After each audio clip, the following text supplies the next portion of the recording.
bêtise insiste toujours avec Frédéric Bérard. Une présentation de Métal Gosselin, le plus grand centre d'acier neuf ou usagé des Hautes-Laurentides. En plus de clôtures en tout genre et de revêtements de toiture. Métal Gosselin, livraison partout dans la MRC Antoine Labelle. Frédéric le matin.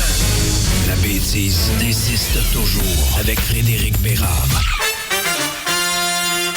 Oui, et ce rendez-vous, il existe. Il existait avant moi. Il existe depuis bon nombre d'années. Il nous disait 8, Frédéric, plutôt cette semaine. Mais en ce qui me concerne et en ce qui nous concerne, nous ensemble, Audrey, moi, Fred, c'est notre première chronique en temps de guerre. Bon matin. Je sais que c'est lourd un peu, mais c'est ça la réalité. Frédéric, je sais que... Oh boy, oui, Je pensais que la caméra était figée. C'est juste toi. C'est la réalité. On va peut-être dire, bon, ils sont sensationnalistes, ils veulent jouer les spectaculaires, mais pas du tout. C'est bel et bien la guerre qui est commencée depuis déjà quelques heures et on parle déjà de décès de civils, notamment d'une quarantaine de soldats aux dernières nouvelles. On voit les images de bombardement déjà du côté de Kiev. Et le ton de Poutine a durci hier et il ne s'en laissera pas impressionner ni par les Américains ni par personne.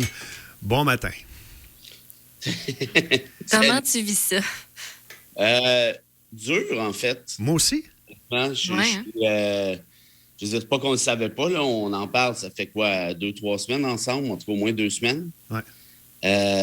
Puis on se doutait bien avoir les réponses de Poutine depuis 2-3 jours que écoute, c'est ça. C'était probablement très clair que ça allait survenir. Moi, j'ai vraiment une pensée pour les civils ukrainiens, pour tout le monde, là, mais notamment pour les civils ukrainiens qui ont rien demandé. Ouais. Et qui se ramassent avec 200 000 soldats qui débarquent dans leur pays.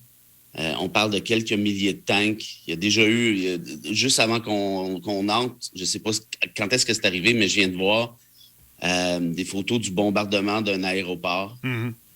Mm-hmm. C'est dégueulasse. Honnêtement, c'est vraiment dégueulasse parce que Poutine tombe exactement dans... On a parlé plusieurs fois à ton émission... du concept de mensonge en politique, là. Mais ce que Poutine nous dit, c'est que l'Ukraine court après la bombe atomique, il faut se défendre. Les civils de l'Est du pays nous demandent d'intervenir. C'est pas vrai du tout. C'est une bullshit après l'autre. Les premières bombes qui ont sauté, la Russie a essayé de faire croire que c'était des bombes ukrainiennes. C'est pas vrai. Donc, on justifie, comme disait Hannah Arendt, le mensonge à la violence. Ouais. On justifie toute espèce d'action par une propagande qui est totalement absurde, mais sachant qu'il y a des gens qui vont la croire. Et puis là, tu as une population civile qui est prise en otage. Il y en a qui vont mourir. Il y a des femmes, il y a des enfants, il y a des hommes qui sont des personnes âgées. Il y a des gens qui sont... Des femmes, des enfants, c'est pas... Ouais, on voit des gens courir avec des valises, là, des gens qui cherchent à se sauver, qui crient à l'aide. Là, c'est, Clairement, il y en a qui s'en vont, des civils qui s'en vont avec leur AK-47, qui ont probablement jamais tiré de leur vie ou à peu près. C'est vrai ce que tu dis. Et pendant ce temps-là, madame part avec les petits cachés. Il n'y a personne qui a une expérience de guerre. Je veux dire, quand tu vis ce moment-là, tu n'es pas préparé à ça. Tu peux pas dire j'ai pensé à ce moment-là toute ma vie et maintenant je suis prêt. Là. Ça doit être fou comme sensation. Ça doit être fou comme comment on doit se sentir. Tu sais, l'Europe est en paix depuis 77 ans à peu près, là, ni plus ni moins. On sait depuis quand, hein? Oui. Ben, ça n'a pas été parfait, là, les 77 dernières années. Non. Il y a des conflits. Rien qui ressemblait à ça. Et tu sais, quand on dit qu'un État de droit, c'est fragile, ben, t'en as la preuve. Parce que c'est une question d'État de droit, c'est une question d'État de droit d'un point de vue droit international. On sait que le droit international, c'est pas très solide en soi, c'est pas du tout coercitif. Et là, on voit ce que ça donne. Puis moi, ce qui me fait craindre, Serge, le plus, si on peut dire ça comme ça, c'est la Chine a refusé de donner son appui à ceux qui ont contesté la décision russe. Ouais. Et de ce que j'ai compris de certaines sources, pas des sources directes, là, mais des sources médiatiques, par des experts. On a parlé de Taïwan il y a de ça quelques temps, toi et moi. Ben, la Chine préparait son propre coup par rapport à Taïwan. Les États-Unis ne pourront pas être sur les deux fronts. Il y a un auditeur qui justement, ajoute comme information qu'il lui, il est convaincu que Taïwan sont les prochains. As-tu ce feeling-là aussi? Je peux pas dire que je suis convaincu, mais ça m'a tout l'air de s'enligner vers ça. Et si c'est le cas, je veux pas faire peur au monde, mais je veux dire, c'est quand même ma job de dire ce que je pense. Là. Ouais. Ça va s'appeler une troisième guerre mondiale. Il faut pas ça, là. En tout cas, ce qu'on a jusqu'à maintenant, on parlera de guerre mondiale plus tard, là, on n'en est pas là. Mais moi, la référence que j'ai, puis la plupart des gens qui nous écoutent, de ce qui pourrait un petit peu ressembler à ça comme sentiment, là, on est loin. La guerre du Golfe en début 90, est-ce que... Je sais qu'il y a... Je ne vais pas aller dans des comparaisons boiteuses, là, mais te souviens-tu de comment... Oui, avec Saddam Hussein et tout. Oui. Non, tu fais bien de le soulever parce que c'était une invasion du même genre. Sauf que les enjeux, tu sais, je veux dire, le Koweït, les États-Unis, tu es allé les défendre, mais c'est une question vraiment purement pétrolière. Ouais. L'Ukraine t'amène d'autres enjeux plus complexes. Puis quand je parle de Troisième Guerre mondiale, je ne dis pas que ça va arriver strictement avec la question russe-Ukraine. Je te dis juste que si la Chine fait le même coup avec Taïwan et qu'il y a une alliance Chine-Russie. Ça serait toute une puissance, hein, Fred? Chine-Russie, ensemble, on parle de... As-tu idée combien il y a de militaires chinois? Combien il y a de fantassins chinois? Ils sont moins forts, puis je me suis informé auprès d'amis spécialistes, là, ce qui n'est pas mon cas, mais l'armée chinoise est moins forte d'un point de vue aviation, par exemple, mais d'un point de vue fantassin, je veux dire, c'est juste incroyable. La Russie, pas pour rien, Poutine, c'est vraiment pas un épais, là, c'est Darth Vader, là, mais c'est pas un épais. Il n'est pas en train de faire ce qu'il fait là, sachant qu'il pourrait recevoir une mornif d'envergure. Là. Et si la Chine va de l'avant avec Taïwan, ben, il y a une limite à ce que les États-Unis peuvent faire. Et qui d'autre pourrait s'en mêler? L'Allemagne, peut-être? La France, peut-être? Le Royaume-Uni, un peu plus. Ouais. Royaume-Uni, Allemagne, c'est pas pire. La France, c'est pas pire. Ça ressemble pas mal à une joke. Le Canada, on n'en parle pas. Je veux dire, Mais oserait-on attaquer la Russie ou la Chine? Qui ça, le Canada? Ben, le Canada vient loin, là, mais les... non, de façon générale, ben là, c'est ça, il va falloir décider. Puis c'est ça mon point, c'est que si il y a un truc concerté entre la Russie et la Chine, ben ils vont pas s'arrêter à Taïwan puis l'Ukraine, là, nécessairement. On s'entend bien là-dessus. C'est la première de d'autres étapes, logiquement. Parce que j'ai l'impression qu'à part des réprimandes verbales et, des sanctions comme on a fait depuis 48 heures, j'ai l'impression qu'on ne voudra pas trop s'en mêler parce que c'est... Moi, j'ai une pire nouvelle pour toi. Et ma pire nouvelle, là, pour nos amis là, qui aiment bien ça, se dire Trumpiste, puis Make America Great Again, puis ça nous reprend Trump, là. Mais vous irez lire ce que Trump est allé dire sur Poutine hier. Ah, il trouve, garde génial. This guy is a fucking genius. Ouais. C'est un génie. Oui, c'est vrai. Ah oui, OK. Bon, fait regarde, là, je suis désolé, là, mais je vais être un peu carré, mais si tu appuies Trump, tu appuies ce qui se passe actuellement. Et donc... Ah oui, tu fais ce raccourci-là? Oui, je veux dire, si le gars, il sort publiquement pour dire qu'à Poutine, hey, c'est son chum, c'est son grand chum, hey, puis c'est un bright, il est smart, puis regardons ça, hey, c'est donc brillant, ça. Tu sais, quand Trump te trouve brillant, on s'entend que c'est pas le plus gros compliment du monde venant de lui, là, sachant qu'il trouve pas mal tout le monde brillant. Mais reste qu'il appuie en quelque sorte ce qui se passe là. Et il dit, ça aurait été moins pire si ça avait été moi que Biden. Bon, ça, c'est encore de l'ego, là, c'est n'importe quoi. Wow. Mais le gars, au lieu de condamner la Russie, le traite de génie, traite Poutine de génie. Donc, si ce gars-là est réélu comme ça devrait être le cas à l'heure actuelle quand on regarde des chiffres en 2024, ben, mais on n'est pas obligé d'admettre, puis je ne suis pas pour lancer des fleurs à Trump, mais il y a quand même eu moins de conflits le temps que Trump était là. Ça se peut-tu ou c'est juste un hasard? Ben, en fait, il y a eu moins de conflits avec la Russie. Sais-tu pourquoi? Rappelle-toi que la Russie a été condamnée pour être intervenue. Le Kremlin, là, est intervenu dans la campagne présidentielle de 2016 pour favoriser l'élection de Trump. Ça, là, c'est documenté, c'est prouvé par des rapports officiels indépendants sérieux. Là. Pourquoi Poutine a fait ça? Pourquoi Poutine a aidé Trump? Ben, c'est parce qu'après, il l'avait par tu sais quoi, puis il pouvait le faire chanter aussi souvent qu'il voulait.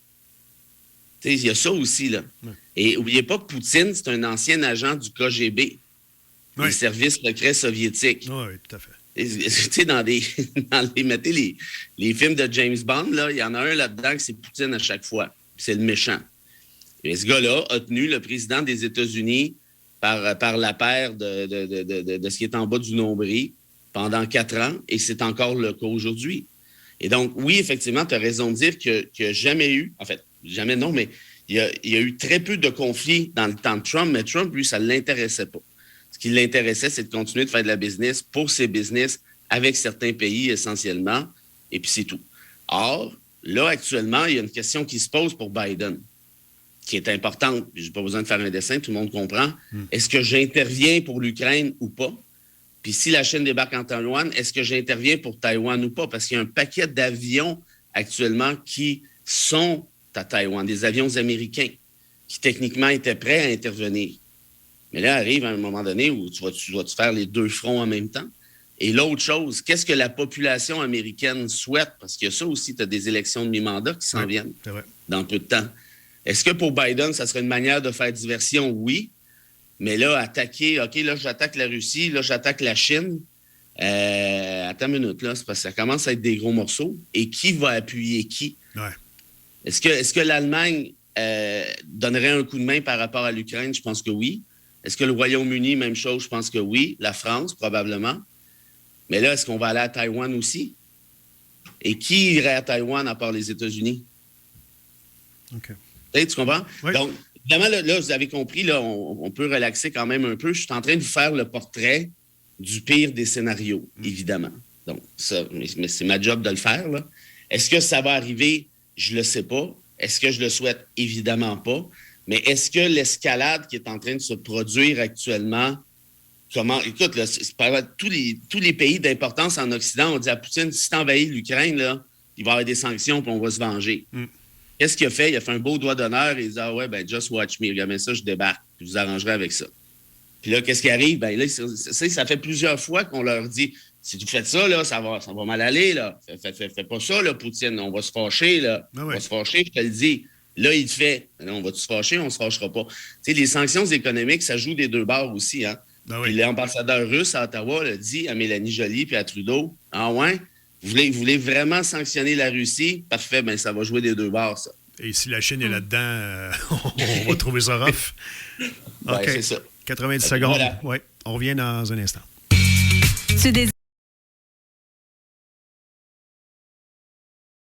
La bêtise insiste toujours avec Frédéric Bérard. On va, pour compléter, revenir plus près de nous un petit peu. Ça, évidemment, perd beaucoup d'ampleur, ce que Justin Trudeau a posé comme geste hier. Mais bon, il reste que... C'est pas tanné de vivre dans une dictature, toi, comme en Russie? 48 heures après avoir vu sa demande que la loi sur les mesures d'urgence soit gardée, eh bien, on décide que non, ça c'est plus tellement nécessaire. On voyait bien, Fred, que les sénateurs suivaient pas, puis que ça aurait été... hein? C'est bien, ça fait longtemps que les sénateurs n'ont pas eu les yeux tournés vers eux. Hein? C'est vrai? Oh, on les avait quasiment oubliés, eux autres. OK, ils sont encore là. On n'arrête pas de dire qu'ils servent à rien. Ben là, c'est ça. Pour une fois, ils pouvaient servir à quelque chose. Puis aussitôt qu'ils sont arrivés pour voter, ils ont dit « Ah non, qu'est-ce que c'est correct. On n'a pas besoin de vous autres, finalement. » Il y en a 2-3 qui dormaient. Ça fait 30 ans qu'ils attendent leur chance. Puis il y en a 2-3 qui dormaient. On a vu des images. C'est jamais très Jean-Guy, réveille-toi. Ah non, qu'est-ce que c'est correct. On vote tantôt, là. Essaye de suivre. Ah, mais non, mais sérieux, ça a-tu l'air fou ou bien c'était la chose à faire? Moi, je pense que c'était la chose à faire. La réalité, c'est que si les policiers d'Ottawa avaient fait respecter les directives dès le début. Ben oui. Pas les directives, mais faire respecter la loi. On n'aurait pas eu besoin de la loi sur les mesures d'urgence. Ça, c'est la première chose. Ouais. Deuxièmement, si tu me demandes comme constitutionnaliste si je suis à l'aise avec une loi sur les mesures d'urgence, non. Est-ce qu'elle était nécessaire ici, vu l'impotence de la police d'Ottawa? Je pense que oui. Ben, on a vu. Maintenant, il ne faut pas l'étirer dans le temps. Là. Ça le dit de mesures d'urgence. Donc, si l'urgence est passée, on oublie ça. Mais l'autre truc, par contre, qu'il faut savoir, c'est que, tu sais, quand tu es premier ministre du Canada, tu as des services de renseignement secrets, tu as de l'information que toi, moi et Joe n'ont pas. Ouais. C'est correct. Puis Justin ne va pas sortir, hey, là, Je viens de recevoir un rapport secret. Évidemment pas. J'imagine. Et moi, ce que j'ai compris par rapport au convoi, puis on en a déjà parlé, c'est que l'espèce de propension de Poutine à déstabiliser l'Occident, puis on a parlé tout à l'heure par rapport aux États-Unis, il y avait un peu de ça aussi dans ce cas-ci. Et là, l'une des questions qui se posait chez Trudeau, c'est de savoir est-ce qu'il va y avoir des répercussions? Puis là, c'est pas fini encore, cette affaire-là. Ça fait juste commencer avec l'Ukraine. Mm-hmm. Et donc, l'idée d'étirer la loi, c'est un peu ça. C'est de se protéger encore une couple de jours, couple de semaines. Là, il a laissé tomber l'idée, peut-être, à mon avis, parce qu'il voit que, bon, les gens ne suivent plus. Et probablement, j'espère, parce que la menace est passée très essentiellement. Mais tout ça pour dire que c'est facile de critiquer, puis je ne veux pas le défendre là, indûment, mais c'est facile de critiquer de l'extérieur. Mais quand c'est des trucs de sécurité nationale comme ça, il y a quand même une limite à ce que le premier ministre peut nous dire en toute transparence. Donc, voilà. Mais là, maintenant, la loi est révoquée. Pour l'instant, son application est révoquée. Puis, espérons qu'on n'a pas besoin d'avoir recours à ça, parce que c'est la première fois qu'elle a été appliquée depuis son adoption, c'est-à-dire 1988. Ce qui est quand même la preuve qu'on vit dans un État, c'est-à-dire le Canada. Puis là, c'est pas une question d'être fédéraliste, pas fédéraliste, mais on vit dans un État, dans une région du monde qui, jusqu'à tout récemment, puis espérons que ça se poursuive ainsi, est calme. Puis j'espère que ceux qui s'amusaient à traiter Trudeau de dictateur puis le comparer à Hitler et compagnie... Il y a même des chaînes de nouvelles qui le font, le Rebel News, puis Fox. En plus, regardez ce qui se passe actuellement là, dans ce qu'on vient de parler tout à l'heure, puis essayez d'aller prendre votre spa devant le Kremlin, voir comment ça va finir, votre affaire. Vous allez voir que ça va finir bien vite. Parce que, mine de rien, le Canada, de façon générale, est encore un pays qui est très respectueux des libertés civiles. Il est loin d'être parfait, mais si on se compare, on peut se consoler un peu. Puis là, l'idée, c'est de savoir est-ce qu'on va être capable de préserver tout ça. Et je sais que la chronique achève. Oui, on est fini même. Je t'ai trouvé une belle citation que je veux te lire pour les auditeurs. Pas pour toi, parce que toi, tu t'en fous. Moi, je la mérite pas. Mais les auditeurs vont peut-être aimer. C'est une citation c'est une citation de Émile de Girardin. Ah oui, c'est, oui. C'est vieux, c'est 1867. Ah. Mais écoute ça, je pense que ça vaut la peine. Okay. On cherche le génie dans l'homme de guerre. Pourquoi ne pas le chercher dans l'homme de paix? Oh. Pourquoi persister à vouloir enfermer la paix dans le cercle étroit et tant de fois parcouru de la routine? Pourquoi ne pas faire au hasard une aussi large part dans la paix que dans la guerre? Et pourquoi la paix, comme la guerre, n'aurait-elle pas sa stratégie, ses éclairs, ses batailles et ses victoires? M. Bérard. C'est très beau. Ben, que dire après ça, sinon à demain? Oui. À demain. À demain. Voilà, c'est fait. Salut. La bêtise insiste toujours avec Frédéric Bérard. Une présentation de Métal Gosselin, le plus grand centre d'acier neuf ou usagé des Hautes-Laurentides. En plus de clôtures en tout genre et de revêtements de toiture. Métal Gosselin, livraison partout dans la MRC Antoine Labelle. La petite ville de Jean.